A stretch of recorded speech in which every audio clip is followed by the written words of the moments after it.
Shalom again from Emor Yerushalayim.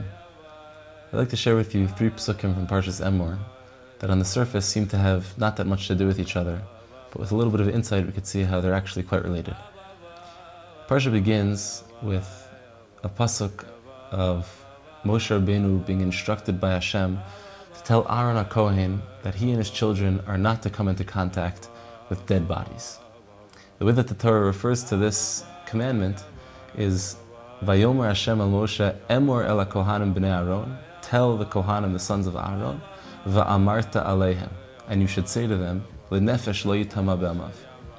Rashi, one of the great commentaries, points out that it's a little bit strange that the pasuk tells Moshe, say to the Kohanim, va'amarta aleihem, and say to them, as if there's a double saying.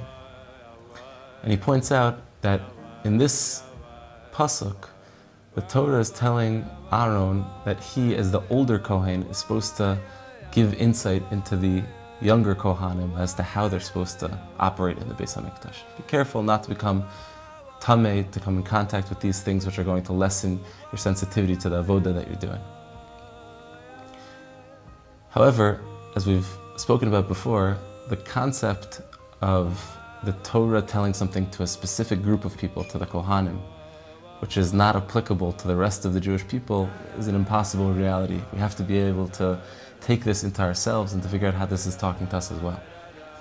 The Kuznetzer Maggid explained that this decree of Lahazir Gedolim ala Katanim, that the older ones are supposed to tell something to the younger ones, is not only about the older generation telling something to the younger generation as it applies to the Kohanim, but it applies to an individual person within himself.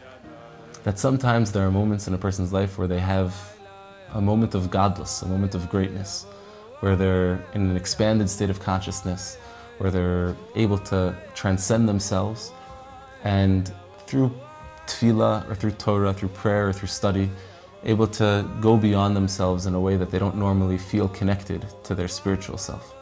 In those moments of greatness, a person has to prepare himself to be able to come back down into what's called katanim, into moments of smallness, when we come back into the world, whether it's preparing lunches for our children, or doing laundry, or making ourselves a coffee. Those are moments which are not frontally related to our service of God. And yet, Lahazir Gedolim ala Katanim, in this way, the Kuznetzer Maggid said, the Torah is alluding to us that we can't allow ourselves in those moments of greatness to fall into a place where when we go back into smallness, we feel like we've become tamei. We feel like we've come into contact with something which is not holy. The goal of hitting those high moments is to prepare ourselves to come back into the world and to find God even in those moments as well. Second pasuk that I want to talk about, which seemingly has nothing to do with this, but is actually quite related, is a little bit later in the parsha. The Torah tells us a list of karbanos, a list of different types of animals with various types of blemishes that makes them unfit to be brought on the Mizbeach. One of those types of blemishes is called a sarua. Torah says that you're not allowed to bring a sarua on the Mizbeach. Rashi explains there as well that a sarua means an animal whose limbs are not even. The hind legs are bigger than the front legs, the head is smaller than the body, and even though this animal might be more able-bodied, might be stronger because of the fact that it has these large legs or it has a large torso or something like that, it's actually a blemish.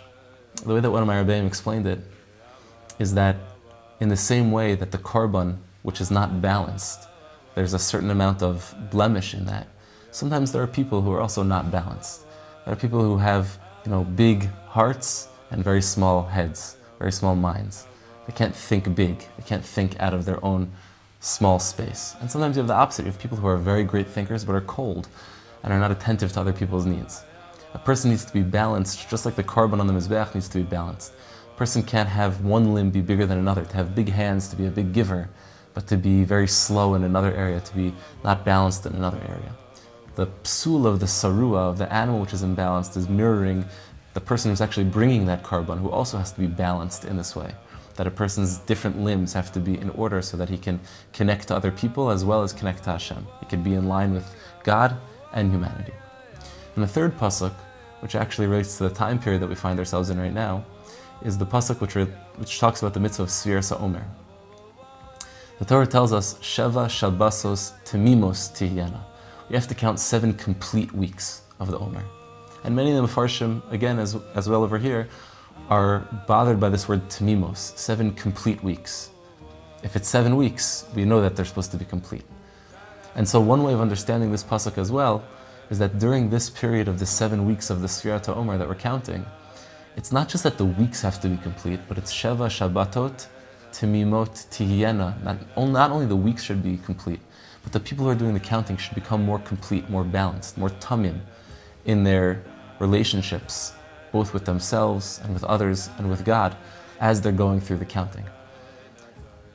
Some of the different works which relate to this idea, but there are several svarim that point out that the word tamim has the same numerical value as the words guf v'neshama, body and soul together. To be just a body without a soul, to be a person who's attentive, to make sure he gets in his cardiovascular exercises and goes to sleep on time and is making sure to take care and to eat the right foods, but to not pay attention to the soul's needs, is just as imbalanced as a person who's praying and studying, who's learning and davening and working on themselves with intense connectivity and dveikus to Hashem, but isn't taking care of their financial needs and isn't taking care of their other physical needs, their body. To be tamim means guf v'neshama together. And the goal of Sfiras HaOmer is not only that we're counting these days up to Shavuos, up to the holiday of Shavuot, but is also, it's almost like a balancing exercise. In many of the Siddurim, there's printed in the side, as some are aware and some have the practice of doing this every single night, that in addition to counting the day of the Omer, there's also a small little Kabbalistic meditation on the side. On the first night, Chesed Shebechesed, then Gvura Shebechesed, talking about being a kind person but being an inward person. And then just a week later, talking about being an inward person but also being a kind person, being a balanced person, being a person who knows how to stand for what's right, being a person who knows how to follow things through till the end. And each of these different meditative kind of exercises is to calibrate ourselves over the course of these 7 weeks, not so that we'll only count 7 complete weeks, but so that by the end we'll also be complete, we'll also be balanced. So whether we start from the beginning of the Parsha, where we're being Mazir Gedolim al Katanim, where in our high moments we're preparing ourselves for the lower moments, whether we're talking about the pasuk of the blemish of the sarua, of imbalanced limbs, where a person has a big heart but not a big mind, or has big legs but not big hands, and things aren't balanced, or whether we're talking about the mitzvah of Sfiras HaOmer, which is also mentioned in Parashat Emor, there seems to be a theme that goes from the beginning of the Parsha all the way to the end, which is that a person needs to be tamim. And to be tamim means to take care of the guf and the neshama together. Hashem should help us that we should be zocha to take care of both of those, the guf and the neshama, so that we can have a healthy body, healthy mind, and a healthy soul. Wish you Shabbat Shalom and a good Shabbos from here in Emor.